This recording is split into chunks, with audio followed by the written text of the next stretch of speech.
Hello friends, मैं उपाध मानकर आप सबका स्वागत करता हूं मेरी इस नए वीडियो में, जहां पर हम बात करने वाले हैं हमारे नए टॉपिक की, जिसका नाम है यूनिफिकेशन ऑफ इटाली या इटाली यूनिफिकेशन।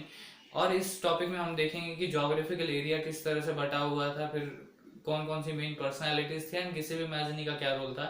इस पार्ट में हम इतना ही पढ़ेंगे गिसिबी मैज़नी तक। पार्ट 2 जल्दी आएगा, जिसमें हम पढ़ेंगे कि किस तरह से गिसिबी गैरिबल्डी ने अपना रोल निभाया, फिर विक्टर इमैनुअल टू को क्या दिखा कि यूनिफाई होने के बाद क्या अपॉर्चुनिटीज है, एंड देन किस तरह से चीफ मिनिस्टर कैवोर ने मूवमेंट स्टार्ट किया।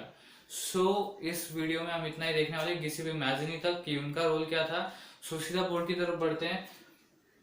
During mid 19th century Italy was divided in 7 state. अब जो इटाली स्टेट था ड्यूरिंग 19th सेंचुरी, ये 7 स्टेट्स में बढ़ चुका था। अब डिफरेंट डिफरेंट एरियाज थे, लाइक सार्डिनिया पीडमोंट हो गया, सेंट्रल एरिया हो गया, साउथ एरिया हो गया, नॉर्थ एरिया हो गया। अगर आप अपने साथ मैप रखे तो ज़्यादा अच्छा होगा, जिससे आपको पता चलेगा कि कौन कहाँ पर रूल कर रहा था।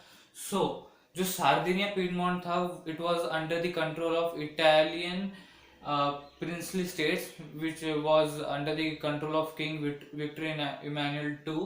Okay, so जो सार्डिनिया पीडमोंट था वो under the control of Victor Emmanuel two था, एंड यही एक एरिया था सार्डिनिया पीडमोंट जिसपे कंट्रोल था प्रिंसली इटालियन प्रिंसली स्टेट्स का, इटाली का कंट्रोल था।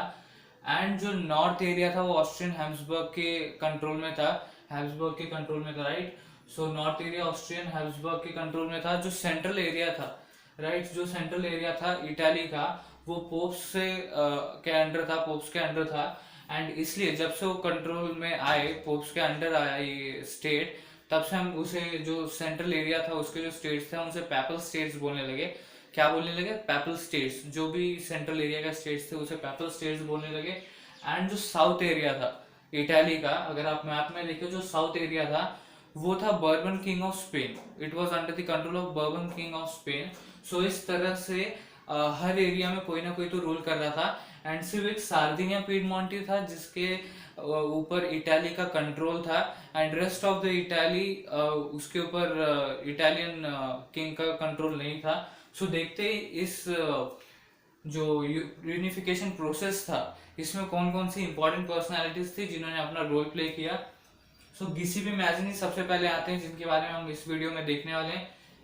Chief minister Cavour, Giuseppe Garibaldi and king Victor Emmanuel two. बच्चे इसमें कंफ्यूज होते हैं ज्यादा बार कि गिसिबी मैज़नी एंड गिसिबी गैरिबल्डी। इसमें बिल्कुल कंफ्यूज मत होना, ये दोनों अलग अलग पर्सन है।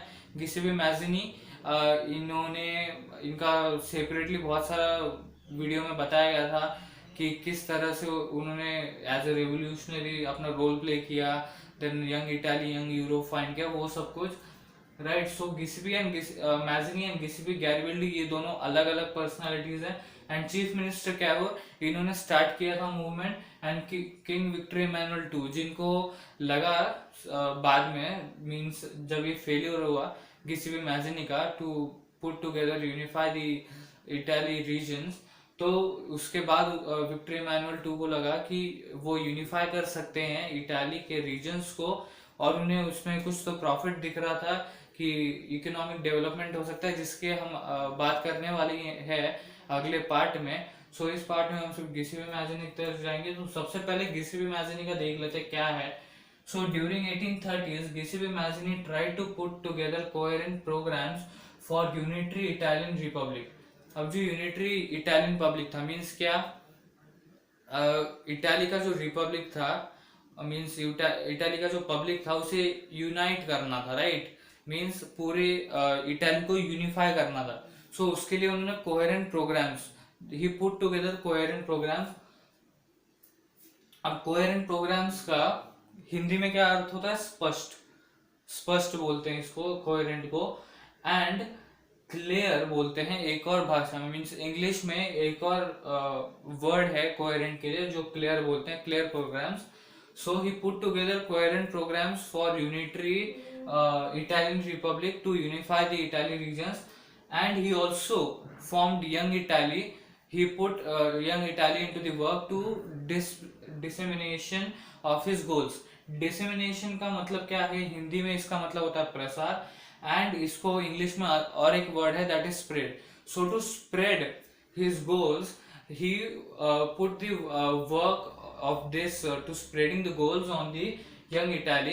उन्होंने यंग इटाली पे ये काम डाल दिया कि तुम्हें मेरे गोल्स, मेरा जो एम है टू यूनिफाई द इटाली, ये लोगों तक पहुंचाना है through the members of young Italy. But क्या हुआ, अनफॉर्चुनेटली ये इतना इफेक्टिव नहीं था, राइट. ये इतना इफेक्टिव नहीं हुआ पीपल के ऊपर, ये इतना इफेक्ट नहीं डाल पाया लोगों के ऊपर, इसलिए एक फेलियर टाइप था. बट तभी भी उनको याद रखा जाता है क्योंकि उनका एक रोल था, इंपॉर्टेंट रोल था, जिसके बाद ही विक्टर इमैनुअल टू को ये माइंड में आया कि वो यूनिफाई कर सकते हैं. अब उनके ऊपर भार आ गया था, तो उनके ऊपर रिस्पॉन्सिबिलिटी आ गई थी, तो उनको सोचना ही पड़ेगा. सो इसी फेलियर के बाद विक्टर इमैनुअल टू को उसके रिस्पॉन्सिबिलिटी का भान हुआ, उसको रियलाइज हुआ उसका रिस्पॉन्सिबिलिटी कि दैट वो इटालियन किंग है, वो एक सिर्फ रीजन का किंग है, बट उसे पूरा इटाली का किंग रहना चाहिए. सो उसे एक प्रॉफिट दिख रहा था इकोनॉमिक डेवलपमेंट का. So he started thinking that how to unify the region of Italy. So अगर ये फेलियर ना होता तो शायद से विक्टर इमैनुअल टू भी ये सोच नहीं पाते कि क्या हो रहा है, कैसे करना है. सो ये फेलियर एक तरफ से प्रॉफिट भी था और एक तरफ से बुरी बात भी थी कि फेलियर हुआ to unify the regions of Italy. So क्या हुआ, गिसेपे मैज़िनी ने कोहेरेंट प्रोग्राम्स टुगेदर लाए, साथ में लाए to for the unitary Italian republic. He also formed young Italy for dissemination of his goal. But after that also his failure was not stoppable, so he failed in that. So इस part में इतना ही था. जैसे कि मैंने starting में बोला कि गिसेपे मैज़िनी तक हम देखने वाले हैं इस पार्ट में. अगले पार्ट में हम देखेंगे कि गिसेपे गैरिबल्डी का क्या रोल था, विक्टर इमैनुअल टू को क्या रियलाइज हुआ, फिर चीफ मिनिस्टर कैवोर ने किस तरह से मूवमेंट स्टार्ट किया. तो आगे बढ़ने से पहले या वीडियो खत्म करने से पहले हम पहले समराइज कर लेते हैं हमने इस वीडियो में क्या देखा. सो सबसे पहले हमने देखा कि ज्योग्राफिकल एरिया किस तरह से बटा हुआ था इटाली का. सो 7 स्टेट्स बट चुके थे टिल 18 मिड 19th सेंचुरी तक. इटाली जो था वो 7 स्टेट्स में बट चुका था. Sardinia Piedmont Italian princely states के द्वारा कंट्रोल किया जा रहा था. जो नॉर्थ एरिया था, नॉर्थ एरिया जो था ऑस्ट्रियन हैम्सबर्ग के थ्रू रूल किया जा रहा था. जो सेंट्रल एरिया था वो पोप्स के थ्रू कंट्रोल किया जा रहा था. एंड जो साउथ एरिया था वो बर्बन किंग ऑफ स्पेन. यहाँ पर फ्रांस वगैरह किसी का रोल नहीं था, स्पेन का रोल आ गया, राइट. यहाँ पर स्पेन का रोल आया. So Bourbon king of Spain was controlling the south area. So the Italy was not unified, just Sardinian Piedmont was under the control of Victor Emmanuel two. So उसके बाद हमने देखा कि कौन सी इंपॉर्टेंट पर्सनालिटीज थी जो अपना रोल निभा रही थी यूनिफिकेशन प्रोसेस में. तो सबसे पहले था गिसेपे मैज़िनी, उसके बाद गिसेपे गैरिबल्डी. ये दोनों अलग पर्सनालिटीज है, इसमें कंफ्यूज ना होए कि कौन है गिसेपे मैज़िनी एंड कौन है गिसेपे गैरिबल्डी. उसके बाद हमने देखा चीफ मिनिस्टर कैवोर के बारे में कि वो थे एक पर्सनालिटी उस यूनिफिकेशन प्रोसेस के बारे में अपना रोल निभाने वाले. उसके बाद हमने देखा विक्टर इमैनुअल टू.